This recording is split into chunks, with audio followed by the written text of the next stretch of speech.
नमस्कार मित्रांनो, जय श्रीराम। आपला ब्लॉगर पुन्हा एकदा आवरून तयार झाला होता। ब्लॉगरनं आज महाराजांचा वेश घेतला होता आणि त्यानंतर आपण आलो महाद्वारामध्ये। त्यानंतर आपण गेलो नामदेव महाराजांच्या मंदिरात। आज होता संजीवन समाधी सोहळा नामदेवरायांचा, म्हणून आपण नामदेवरायांचे रूप बघितलं। अतिशय सुंदर असं रूप दिसत होतं। त्यानंतर जनाबाई महाराजांचं दर्शन घेतलं आणि आपण गेलो समाधी सोहळ्याच्या कीर्तनासाठी। चला तर आपण आता समाधी सोहळ्याचं कीर्तन पाहूया। समाधी सोहळ्याचं कीर्तन हे संपूर्ण मोठा व्हिडिओ आपला यूट्यूब चॅनलवर आहे। आपल्या यूट्यूबची लिंक बायोमध्ये दिलेलीच आहे। चला आपण आता संपूर्ण कीर्तनाचा आस्वाद घेऊया। रामकृष्ण हरी, पुढे बघा व्हिडिओ।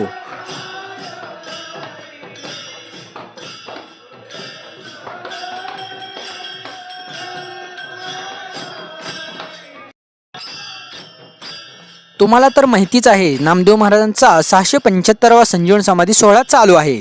त्यानिमित्त आपण तर कीर्तन पाहतच आहोत।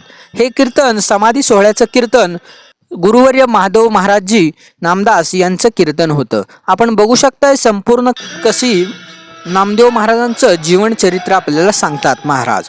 अतिशय आस्वाद असा घेता येतो की कीर्तन अतिशय सुंदर असं असतं। त्यानंतर आपण कीर्तन श्रवण केलं, कीर्तनाला आपण उभारलोच होतो। आता आपण पुढे बघू व्हिडिओ। त्यानंतर कीर्तनचा संपूर्ण झाला आणि आपण दर्शन घेतलं केशवराजाचं। केशवराजाला रूप छान दिलं होतं। त्यानंतर आपण पंगत ही फार महत्त्वाची असते। प्रसाद घेणं हे अतिशय गरजेचं असतं। प्रसाद घेतला आपण, अशी पंगत तर सुख पाहावे जसे। त्याच्यानंतर संध्याकाळचा कीर्तन सोहळा आपण वरून बघूनच पाहिला, बसूनच, कारण आपले पाय दुखत होते ब्लॉगरचे। नंतर आपण कीर्तन सोहळा पाहिला आणि रात्रीची भोजन घेण्यासाठी निघालो।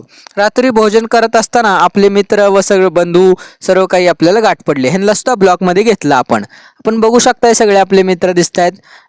त्यानंतर आपण मंदिराच्या बाहेर आलो आणि सर्व काही सजावट बघू लागलो, कारण दुसऱ्या दिवशी उपमुख्यमंत्री एकनाथजी शिंदे साहेब येणार होते, कारण त्यांना नामदेव महाराजांचा पुरस्कार देण्यात येणार होता। आपण बघू शकता मंदिराची सजावट अगदी चालू होती। फुलं पुष्पवृष्टी भरपूर काही दिसत होतं आपल्याला इथे। लाइटिंग बिटिंग भरपूर मस्त अगदी दिसत होतं। आपण अतिशय असा सुंदर असा व्हिडिओ काढला आणि त्यानंतर आपण म्हणलं आता जाऊ आपण पुढे। त्यानंतर आपण गेलो श्री संत शिरोमणी नामदेव महाराजांच्या पायरीपाशी। इथं मुख्य दिवस असल्यामुळे इथले पण दर्शन घेऊ म्हणलं। इथले दर्शन घेतले। त्यानंतर आपला ब्लॉगर म्हणला आपण आता मेन व्हिडिओ, आता बाकीचे व्हिडिओ पुढच्या व्हिडिओमध्ये बघू। रामकृष्ण हरी। व्हिडिओ आवडल्यास लाईक, फॉलो आणि सबस्क्राईब करा।